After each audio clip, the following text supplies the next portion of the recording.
Welcome back to the channel. In this video we are going through the latest PS5 showcase. You will see the gameplay in the background. I'll try and fit as much of it in as possible for both Spider-Man Miles Morales and Harry Potter Hogwarts Legacy. Those are my two showcase games. I will definitely be picking up a console, but it will be possibly sometime early 2021. My main console for the beginning is going to be the Series X. But watching this, those two games are the only ones that personally for me stood out. The other games do look good, but they're not like my sort of game. And I'm going to be going through my opinion of one other game that I was incredibly disappointed with. But I'd also like to point out that it was funny. Me, Con and Pete were sitting there watching the event, and there was two games that after the showcase, after their reveals or whatever, their previews, gameplay or whatever you want to call it, it popped up on the screen, PlayStation console exclusive. Then it had an asterisk at the bottom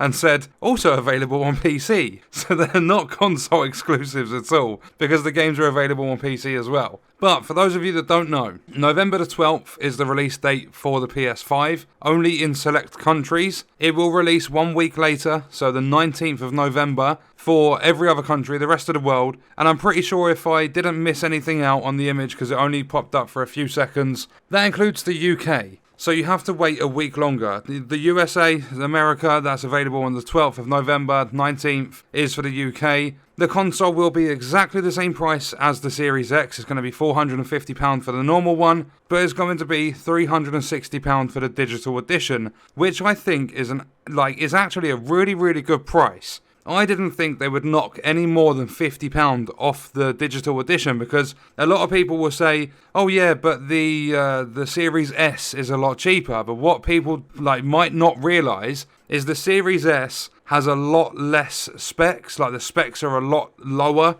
than what they are on the Series X. The digital edition of the PS5 has exactly the same specs, exactly the same hardware and everything. It's just a bit of a smaller console and it doesn't have a disc drive. So if you have been playing games digitally for years, all the backwards compatible stuff is still playable through digital as far as I'm aware, but if you have been playing digital, then the discless is the best option for you, the digital edition of the console. Because you're saving £90, you're literally just removing the disc drive. Whereas on the Series S, when it's got, with all its specs and everything, it's not going to play games in, native 4K, it'll be 1440p. There's a lot of downgrades, instead of 12 teraflops, it's only got 4. There's a few different things. I even believe it's got less RAM and stuff. So the S isn't going to be as powerful as the X, but the digital edition of the PS5 will have exactly the same specs as the big normal edition that's £450, but you're saving £90 to remove that disc drive. So if you are a PlayStation player, I would highly recommend, if you don't bother with discs or anything, get that digital edition, because otherwise you're paying £90 for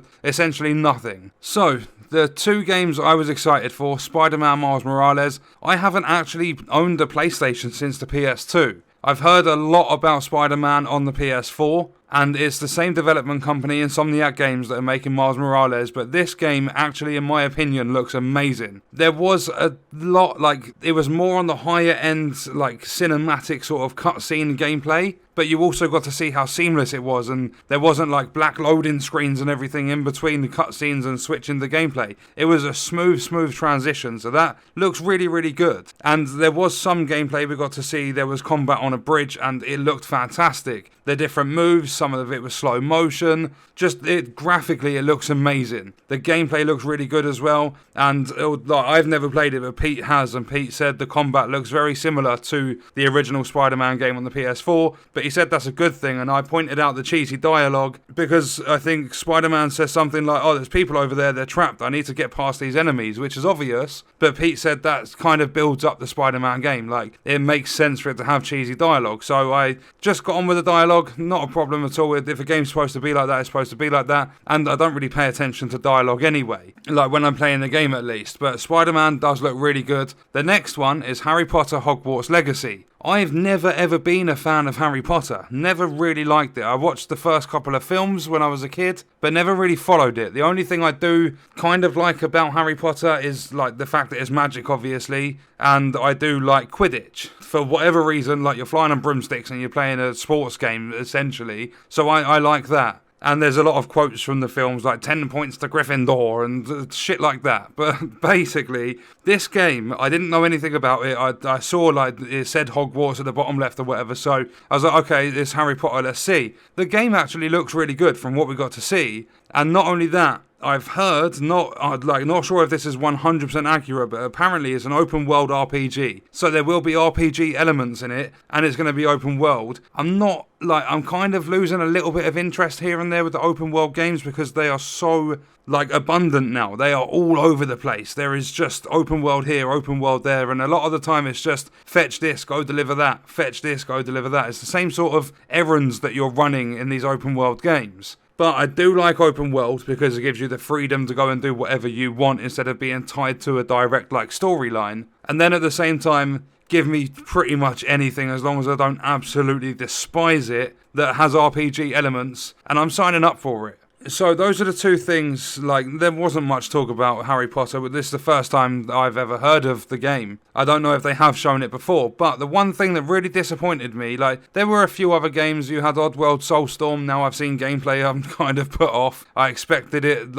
I don't know if my expectations were too high. I absolutely loved the games like Abe's Odyssey as a kid, but seeing the graphics and it didn't look too great. I don't know if I set my expectations too high, but I didn't really like the look of the gameplay. It's not a sort of game I'd play now. It was one from my childhood. But the thing that really, really put me off was Call of Duty Black Ops Cold War. This is the era, the setting for the game is the Cold War. And the Cold War is a realistic thing. But this game follows in Call of Duty's traditional sort of look. And it was arcadey as hell. Not only that, but from the gameplay we saw, it was so unrealistic, it was unbloody believable. For a start, the first bit they showed, you were sitting at basically a little vantage point, and you were sitting there doing some recon and scouting out the area, and you've got your binoculars out, yet you have a sniper rifle with you. Surely you would look down the scope of your sniper and not use your binoculars, but for whatever reason he did that. Then he's taken a shot at someone, I believe they were standing at the edge of the plane, and the bullet goes straight through the head, and the blood splat at the back of the head, just the graphics, the detail in the blood, there was nothing. It was just like a bloody spray paint thing coming at the back of the head. The look of the HUD and the UI in Cold War, I'm not a fan of. If you look at the bottom right when you're watching that, and obviously you can go see it all on the PlayStation channel, there's going to be lots of different content creators putting out separate reactions to all the trailers and stuff and all the gameplay and basically the whole event. You'll see it separated across channels. But the HUD at the bottom right where you see which weapon you're using and your ammo count, it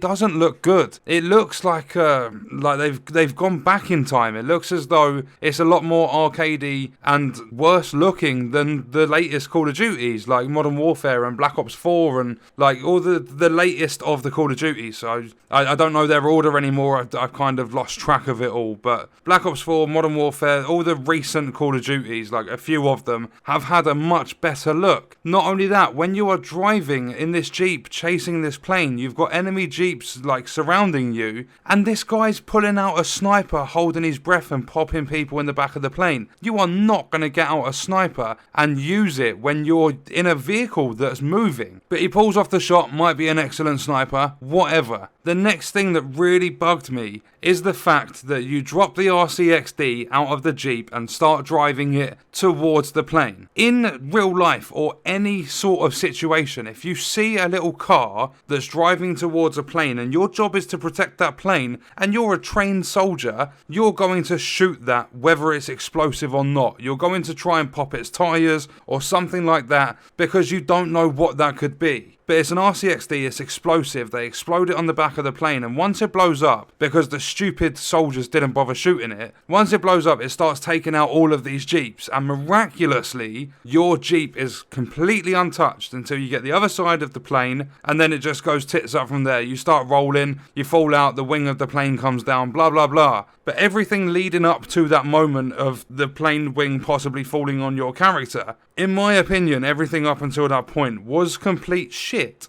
Especially because it's Treyarch. Out of every Call of Duty, Call of Duty Zombies is possibly my favourite part. I've spent the most time playing Zombies out of everything, although I have played I'm going to say maybe half of the campaigns. I mean, Black Ops 4 didn't even have a campaign, but I've played a lot of the campaigns. Not every single one, probably not even most of them. I didn't even buy Infinite Warfare or World War II or whatever they were called. I skipped those two Call of Duties. But I played the campaigns, and to be completely honest, the Modern Warfare campaign looks so much better. And Treyarch, like, I believe in the past they have put together good campaigns. And I know it's not all about the realism, and there's lots of different factors and stuff that comes into it, but this just looked complete shit. It didn't look like something that's been made in 2020, but then at the same time, I don't know the whole development cycle, because this wasn't even supposed to be Treyarch's year. This was supposed to be Sledgehammer, and Sledgehammer joined in to take it from a 2-year cycle to a 3-year cycle with development, and then apparently Sledgehammer messed up really badly, so Treyarch jumped in. So they might have had less time to work on the game or something, but to me,